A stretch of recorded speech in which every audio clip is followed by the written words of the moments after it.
संकट चौथ की कहानी। एक बुढ़िया थी, उसका एक बेटा था। बुढ़िया बेटे के सुख के लिए 12 महीने की संकट चौथ का व्रत करती थी। बेटा जंगल से लकड़ी तोड़ कर लाता और लक बेच कर घर चलाया करता था। बुढ़िया हर रोज उसकी लकड़ियों में से 2 लकड़ी उठा कर रख लेती और चौथ के दिन उसको बेचकर सामान लाती और चूरमे के लड्डू बनाती।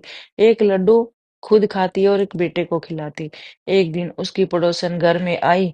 घर आकर उसके बेटे को बोली, तू तो कमा कर थक गया, तेरी माँ पीछे से चूरमे बनाकर खाती है। बेटा बोला, ऐसा नहीं हो सकता। पड़ोसन बोली, जाकर देख, आज भी चूरमा बनाया है। बेटा घर में गया, जाकर देखा कि माँ ने चूरमा बनाया है। तो बेटा बोला, मैं तो इतनी मेहनत करके लकड़ी लाता हूँ और तू चूरमे बनाकर खाती है। मैं तो घर छोड़कर जा रहा हूँ, नहीं तो चौथ माता को छोड़ दे। माँ बोली, बेटा मैं तो तेरे सुख के लिए व्रत करती हूँ, चौथ माता नहीं छोड़ूंगी। इतना सुनकर बेटा घर से जाने लगा।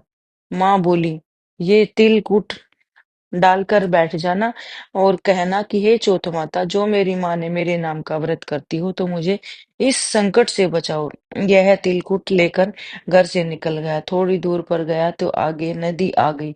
तिलकुट बखेर कर बोला, हे चौथ माता, अगर मेरी माँ मेरे सच्चे व्रत करती है तो मुझे रास्ता दे। इतना कहने के बाद उसे रास्ता मिल गया। थोड़ी आगे जाने के बाद उसे रास्ते में एक शेर मिला। वह शेर उसे खाने के लिए आया तो वह तिलकुट बखेर कर बोला, हे चौथ माता, अगर मेरी माँ मेरे नाम के व्रत करती है तो मुझे शेर से भी बचा ले। इतना सुनकर शेर भी पीछे हट गया। थोड़ी आगे चलने पर रास्ते में सांप मिला।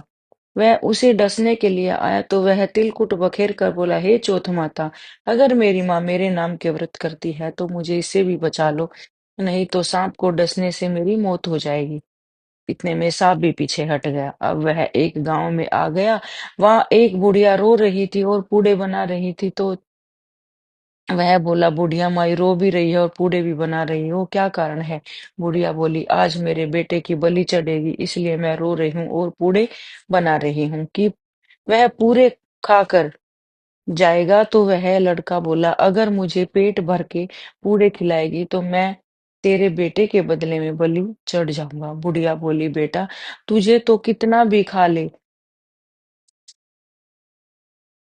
पर कौन किसके बदले जाता है? वह बोला, बुढ़िया माँ मैं जरूर जाऊंगा।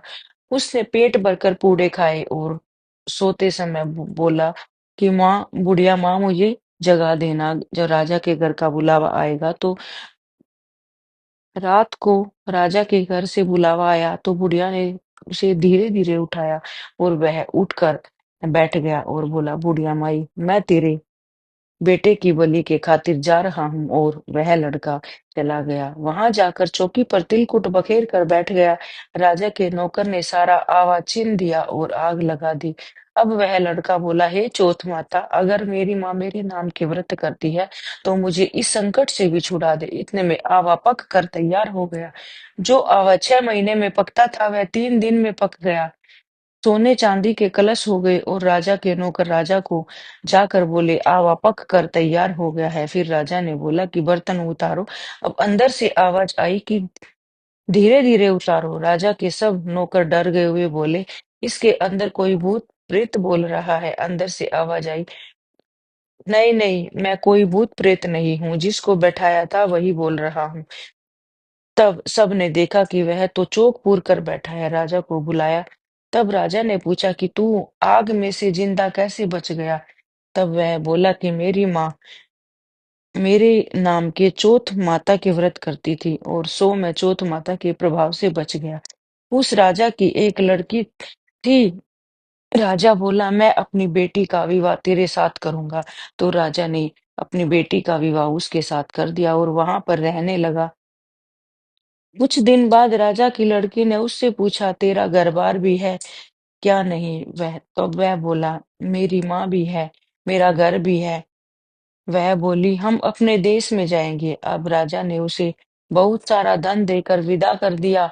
बुढ़िया लकड़ी चुन चुन कर लाती और उनको बेचकर रोटी खाती। एक दिन पड़ोसन बोली, देख तेरा बेटा और बहू आ गए हैं, बहुत सा धन भी लाए हैं। बुढ़िया बोली, पहले तो मेरे बेटे को सिखा बहका कर निकाल दिया और अब कहती है तेरे बहू बेटा आ गए। इतने में देखा कि बहू बेटा पैरों में पड़ गए और बोले कि हम चौथ माता के प्रभाव से आ गए।